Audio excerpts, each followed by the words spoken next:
So if you think about it, when you are buying a resale property in today's market, you are more than likely giving up a lot of contingencies like a warranty, appraisals, and possibly even a home inspection. And if it is a multiple offer situation, you are more than likely offering over the asking price. The advantage of new construction, at least in a market like today, is that you do not have to make an offer like that to stand out. Yes, there may be a wait list for new construction, but you are not going to have to get into a bidding war in order to get the house. Also, instead of waived contingencies, you will get a home warranty that is good for a minimum of 1 year on your new construction home.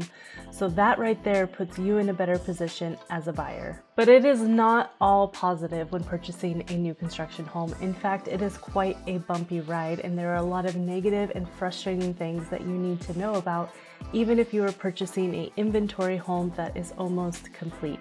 Today, I'm going to be going over the biggest issues you need to be aware of and avoid when you are purchasing a new construction home so that you can make a wise investment. We have heard numerous times now over the couple of years of builders canceling contracts or adding in escalation clauses, which, if you're unsure, an escalation clause allows the builder to increase the contract price and have you come up with the difference and or get out of the contract so that they can sell the house at a higher price. This is something you need to be aware about, and I'm not telling you to not build a house because of this, because there are actually many reputable builders who have never done this and have no intention to do this. The best thing you can do is talk to the sales agent and take an experienced realtor with you who knows what questions to ask in order for you to have a less likely chance of this happening to you. It's not just the potential price increase of building your home you need to worry about, it is also the personal costs you will incur waiting for the timeline of your home to be built. Builders used to be able to build a home in 180 days average. Now it's taking them 180 days just to get the supplies, the permits, and the labor in order to start building your house. So that leaves you in a temporary housing limbo. And unfortunately, there are a lot of unknowns here because the rental market and the temporary rental market are just as chaotic as the buying market right now. And unfortunately, even the most reputable builders do not have control over supply chain issues or delays right now.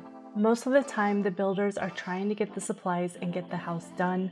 Just remember that when they sit on the house, they are losing money, so they want the supplies just as much as you do.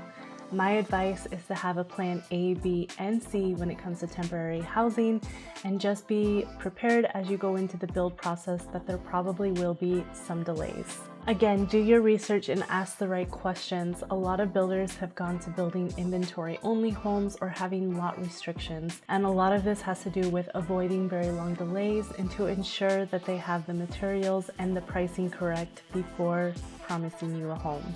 Will new construction retain its value in this inflated market? A lot of people are concerned that we might be in a housing bubble, or that if they buy new construction at a premium price, will it hold its value and will they be able to get the money back and resell? It is a scary thought, and I understand the concern, especially for buyers where they're in a very demanding market with limited inventory. But despite new home prices continuing to increase, Houston is still a good investment opportunity. In fact, we were rated number 6 out of 400 cities for growth and stability. We have a long-term appreciation trend long before the pandemic.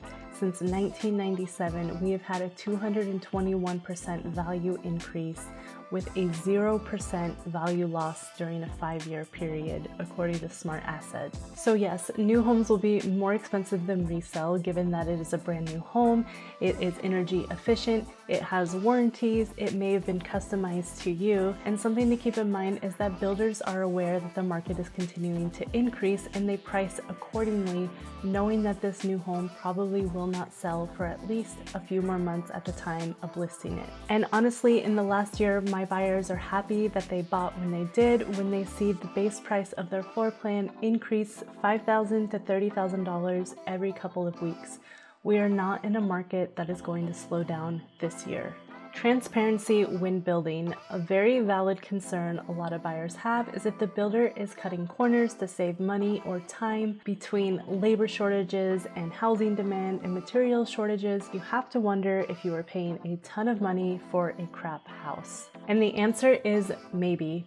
You could do all the research in the world and try to go with the most reputable, award-winning builder, but it comes down to if you end up in a community that has a crap construction team and manager, you could have a badly built house. The best thing that you can do is get a third-party inspection and make sure that the house is built properly and up to code.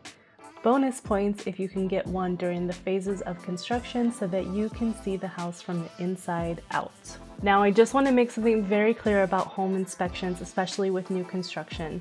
The builders follow a very specific plan and code, and they will do everything according to that plan. Home inspectors obviously look for things that are very alarming and will absolutely bring it to the builder's attention if there is something wrong. Home inspectors also give recommendations and point out things that are not necessarily wrong with the house, but just bring it to your attention. This does not necessarily mean the builder did something wrong or that they need to fix it. And most of the time, if an inspector brings something that is out of code, they will fix it. However, if you bring the builder a bunch of recommendations by the inspector, if it doesn't fit the code and plan that they have, they're probably not going to correct that. And they usually can give you a good reason as to why they won't. The best and most effective thing to do is to summarize the inspection report and create a punch list to give to the construction manager so that it's easy for him to go down the line and see what needs to be fixed and then ask for pictures that the things were corrected. Again, this is not to make builders look bad or discourage you from building. I just wanted to address some of the concerns that people have when building a home in today's market. If you are building a home right now or have recently, please leave a comment below about your experience. And if you are thinking about building a home and would like assistance, feel free to message me. I would love to help you out. As always, thank you so much for watching, and I will see you next time.